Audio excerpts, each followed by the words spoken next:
बाकी सबकी एक बड़ी अपडेट कर लेंगे। बड़ी खबर ये आ रही है चंद्रयान 3 से जुड़ी हुई। अंतरिक्ष यान चंद्रयान 3 के प्रोपल्शन मॉड्यूल से अलग होने के बाद लैंडर विक्रम ने चांद की सबसे ताजा तस्वीरें भेजी हैं। और अंतरिक्ष में रिसर्च करने वाली भारत की स्पेस एजेंसी इसरो ने तस्वीरों को जारी भी किया है, जिसमें चांद की सतह पर बड़े बड़े गड्ढे दिखाई दे रहे हैं।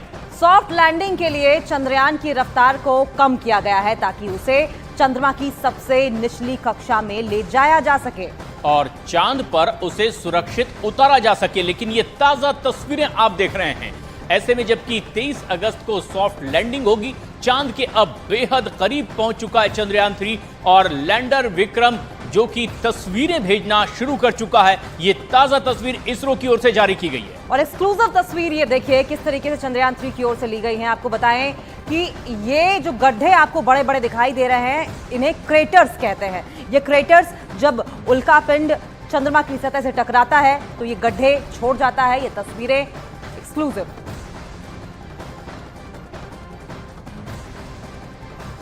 चंद्रयान 3 की कामयाबी की तरफ भारत के कदम अब लगातार आगे बढ़ते चले जा रहे हैं। कुछ घंटों बाद भारत इतिहास लिखने जा रहा है। एक दिन पहले डीबूस्टिंग के साथ चंद्रयान की रफ्तार को कम किया गया था और इसके बाद चंद्रमा की दिशा में चंद्रयान एक और पायदान आगे बढ़ चुका है।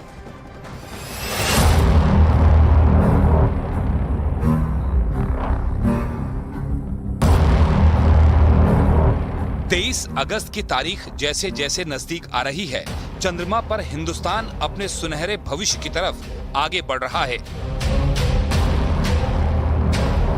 हर बार डीबूस्टिंग के साथ चंद्रयान की रफ्तार को कम कर चंद्रमा पर सॉफ्ट लैंडिंग के लिए तैयार किया जा रहा है।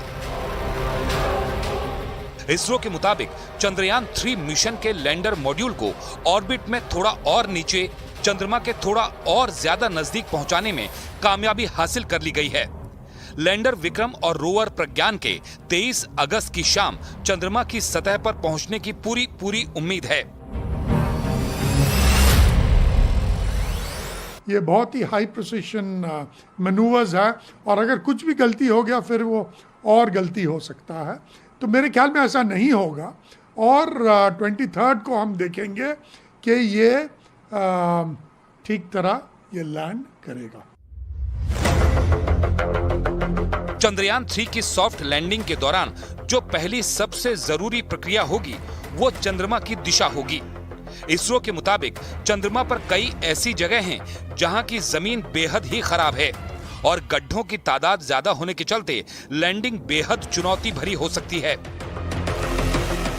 और दूसरी है चंद्रयान की रफ्तार, जिसे डीबूस्टिंग के जरिए लगातार ही कम किया जा रहा है और उम्मीद जताई जा रही है कि जिस वक्त चंद्रयान की चंद्रमा पर लैंडिंग होगी, रफ्तार के नजरिए से वो बेहद सटीक होगी। देखिए, हाँ, ये जो डीबूस्टिंग मैनूवर्स है, रेट्रोफायरिंग से भी कहते हैं, वो है कि ये पूरे स्पेसक्राफ्ट को धीमा किया जा रहा है। वो बहुत तेज चल रहा है। वो धीरे धीरे दो कार्य हो रहा है। एक तो उसे एक सर्कुलर ऑर्बिट में लाने की कोशिश, और अभी वो सर्कुलर ऑर्बिट में था, अभी वो और एलिप्टिकल ऑर्बिट में आ गया है, जिसमें उसका पेरिजी जो है, यानी कि चंद्रमा से सबसे पास वाला वो एलिप्टिकल ऑर्बिट में, वो 25 किलोमीटर ही दूर है।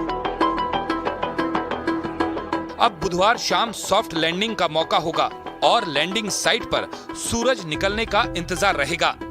चंद्रयान की साउथ पोल पर सॉफ्ट लैंडिंग की उम्मीद जताई जा रही है, लेकिन आज तक कोई भी देश साउथ पोल पर सॉफ्ट लैंडिंग में कामयाब नहीं रहा है। इसके पीछे वजह है चंद्रमा के इस ध्रुवीय इलाके में कई हिस्सों में पूरी तरह से अंधेरे में डूबा रहना। ऐसे में तापमान भी 0 से 230 डिग्री नीचे चला जाता है और उपकरणों के खराब होने का खतरा रहता है। चंद्रयान का पहले 23 अगस्त की शाम 5:47 पर लैंडिंग का वक्त तय था, जो अब 6:04 हो गया है।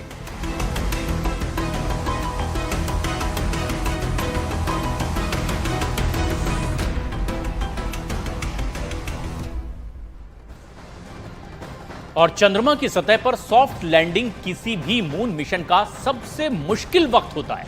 स्पेस साइंस में सॉफ्ट लैंडिंग के लिए आखिरी 15 मिनट तबाही का वक्त कहा जाता है।